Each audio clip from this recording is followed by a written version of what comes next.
My fellow Americans, tonight I'd like to talk with you about immigration. For more than 200 years, our tradition of welcoming immigrants from around the world has given us a tremendous advantage over other nations. It's kept us youthful, dynamic, and entrepreneurial. It has shaped our character as a people with limitless possibilities. People not trapped by our past, but able to remake ourselves as we choose. But today, our immigration system is broken, and everybody knows it. Families who enter our country the right way and play by the rules watch others flout the rules. Business owners who offer their workers good wages and benefits see the competition exploit undocumented immigrants by paying them far less. All of us take offense to anyone who reaps the rewards of living in America without taking on the responsibilities of living in America. And undocumented immigrants who desperately want to embrace those responsibilities see little option but to remain in the shadows or risk their families being torn apart. It's been this way for decades. And for decades, we haven't done much about it. When I took office, I committed to fixing this broken immigration system. And I began by doing what I could to secure our borders. Today, we have more agents and technology deployed to secure our southern border than at any time in our history. And over the past 6 years, illegal border crossings have been cut by more than half. Although this summer there was a brief spike in unaccompanied children being apprehended at our border, the number of such children is now actually lower than it's been in nearly 2 years. Overall, the number of people trying to cross our border illegally is at its lowest level since the 1970s. Those are the facts. Meanwhile, I worked with Congress on a comprehensive fix. And last year, 68 Democrats, Republicans, and independents came together to pass a bipartisan bill in the Senate. It wasn't perfect. It was a compromise. But it reflected common sense. It would have doubled the number of Border Patrol agents while giving undocumented immigrants a pathway to citizenship if they paid a fine, started paying their taxes, and went to the back of the line. And independent experts said that it would help grow our economy and shrink our deficits. Had the House of Representatives allowed that kind of bill, a simple yes or no vote, it would have passed with support from both parties. And today it would be the law. But for a year and a half now, Republican leaders in the House have refused to allow that simple vote. Now, I continue to believe that the best way to solve this problem is by working together to pass that kind of common sense law.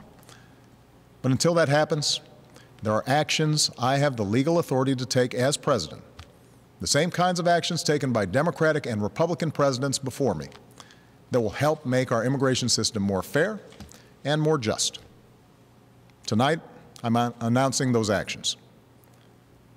First, we'll build on our progress at the border with additional resources for our law enforcement personnel so that they can stem the flow of illegal crossings and speed the return of those who do cross over.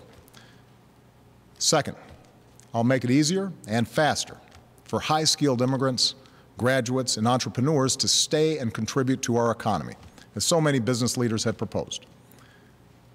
Third, we'll take steps to deal responsibly with the millions of undocumented immigrants who already live in our country. I want to say more about this third issue because it generates the most passion and controversy. Even as we are a nation of immigrants, we're also a nation of laws. Undocumented workers broke our immigration laws, and I believe that they must be held accountable, especially those who may be dangerous. That's why over the past 6 years, deportations of criminals are up 80%. And that's why we're going to keep focusing enforcement resources on actual threats to our security. Felons, not families. Criminals, not children. Gang members, not a mom who's working hard to provide for her kids. We'll prioritize, just like law enforcement does every day. But even as we focus on deporting criminals, the fact is millions of immigrants in every state, of every race and nationality, still live here illegally. And let's be honest, tracking down, rounding up, and deporting millions of people isn't realistic. Anyone who suggests otherwise isn't being straight with you. It's also not who we are as Americans. After all, most of these immigrants have been here a long time. They work hard, often in tough, low-paying jobs. They support their families. They worship at our churches. Many of their kids are American-born or spent most of their lives here. And their hopes, dreams, and patriotism are just like ours. As my predecessor, President Bush, once put it, they are a part of American life. Now, here's the thing. We expect people who live in this country to play by the rules. We expect that those who cut the line will not be unfairly rewarded. So we're going to offer the following deal. If you've been in America for more than 5 years, if you have children who are American citizens or legal residents, if you register, pass a criminal background check, and you're willing to pay your fair share of taxes, you'll be able to apply to stay in this country temporarily without fear of deportation. You can come out of the shadows and get right with the law. That's what this deal is. Now let's be clear about what it isn't. This deal does not apply to anyone who has come to this country recently. It does not apply to anyone who might come to America illegally in the future. It does not grant citizenship or the right to stay here permanently or offer the same benefits that citizens receive. Only Congress can do that. All we're saying is we're not going to deport you. I know some of the critics of this action call it amnesty. Well, it's not. Amnesty is the immigration system we have today.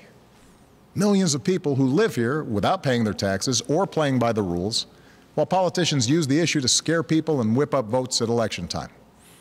That's the real amnesty, leaving this broken system the way it is. Mass amnesty would be unfair.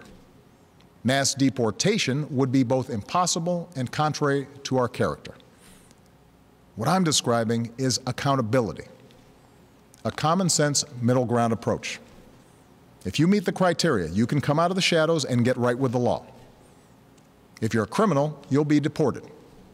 If you plan to enter the U.S. illegally, your chances of getting caught and sent back just went up.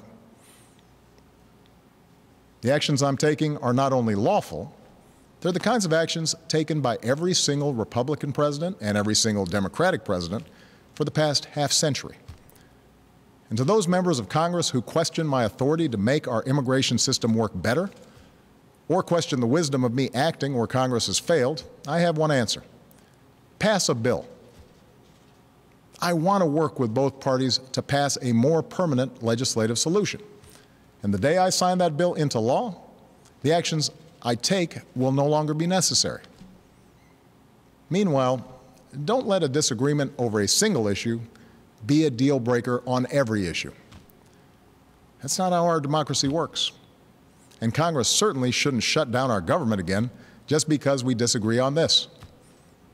Americans are tired of gridlock. What our country needs from us right now is a common purpose, a higher purpose. Most Americans support the types of reforms I've talked about tonight, but I understand the disagreements held by many of you at home. Millions of us, myself included, go back generations in this country with ancestors who put in the painstaking work to become citizens. So we don't like the notion that anyone might get a free pass to American citizenship. I know some worry immigration will change the very fabric of who we are, or take our jobs, or stick it to middle-class families at a time when they already feel like they've gotten the raw deal for over a decade. I hear those concerns. But that's not what these steps would do. Our history and the facts show that immigrants are a net plus for our economy and our society. And I believe it's important that all of us have this debate without impugning each other's character. Because for all the back and forth of Washington, we have to remember that this debate is about something bigger. It's about who we are as a country and who we want to be for future generations. Are we a nation that tolerates the hypocrisy of a system where workers who pick our fruit and make our beds never have a chance to get right with the law? Or are we a nation that gives them a chance to make amends, take responsibility, and give their kids a better future? Are we a nation that accepts the cruelty of ripping children from their parents' arms? Or are we a nation that values families and works together to keep them together? Are we a nation that educates the world's best and brightest in our universities only to send them home to create businesses in countries that compete against us? Or are we a nation that encourages them to stay and create jobs here, create businesses here, create industries right here in America? That's what this debate is all about. We need more than politics as usual when it comes to immigration. We need reasoned, thoughtful, compassionate debate that focuses on our hopes, not our fears. I know the politics of this issue are tough, but let me tell you why I have come to feel so strongly about it. Over the past years, I've seen the determination of immigrant fathers who worked 2 or 3 jobs without taking a dime from the government and at risk any moment of losing it all just to build a better life for their kids. I've seen the heartbreak and anxiety of children whose mothers might be taken away from them just because they didn't have the right papers. I've seen the courage of students who, except for the circumstances of their birth, are as American as Malia or Sasha, students who bravely come out as undocumented in hopes they could make a difference in the country they love. These people, our neighbors, our classmates, our friends, they did not come here in search of a free ride or an easy life. They came to work and study and serve in our military, and above all, contribute to America's success. Now, tomorrow I'll travel to Las Vegas and meet with some of these students, including a young woman named Astrid Silva. Astrid was brought to America when she was 4 years old. Her only possessions were a cross, her doll, and the frilly dress she had on. When she started school, she didn't speak any English. She caught up to other kids by reading newspapers and watching PBS. And she became a good student. Her father worked in landscaping. Her mom cleaned other people's homes. They wouldn't let Astrid apply to a technology magnet school, not because they didn't love her, but because they were afraid the paperwork would out her as an undocumented immigrant. So she applied behind their back and got in. Still, she mostly lived in the shadows until her grandmother, who visited every year from Mexico, passed away. And she couldn't travel to the funeral without risk of being found out and deported. It was around that time she decided to begin advocating for herself and others like her. And today, Astrid Silva is a college student working on her 3rd degree. Are we a nation that kicks out a striving, hopeful immigrant like Astrid? Or are we a nation that finds a way to welcome her in? Scripture tells us that we shall not oppress a stranger, for we know the heart of a stranger. We were strangers once too.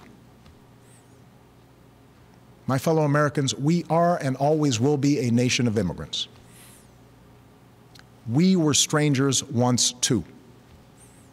And whether our forebears were strangers who crossed the Atlantic or the Pacific or the Rio Grande, we are here only because this country welcomed them in and taught them that to be an American is about something more than what we look like or what our last names are or how we worship. What makes us Americans is our shared commitment to an ideal, that all of us are created equal, and all of us have the chance to make of our lives what we will. That's the country our parents and grandparents and generations before them built for us. That's the tradition we must uphold.